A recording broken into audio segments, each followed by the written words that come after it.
ভাত বসিয়ে দিয়েছিলাম, ভাতও হয়ে গেছে। দিয়ে এবারে সবজি কেটে গ্যাসে তরকারিগুলো রান্না করব। শাক কেটে বেছে ধুয়ে নিয়েছি, ফুলকপিটাও একটু গরম জলে ভাত তুলে নিয়েছি। এবারে ডালটা সম্বুরে দেবো।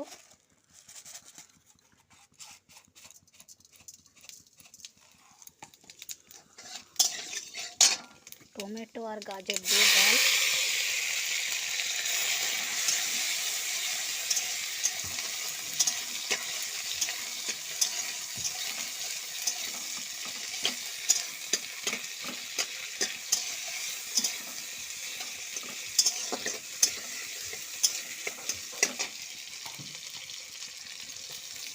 ফুলকপিটার আলু দিয়ে পোস্ত করব।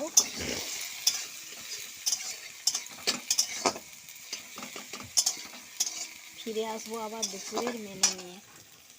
টাটা বন্ধুরা।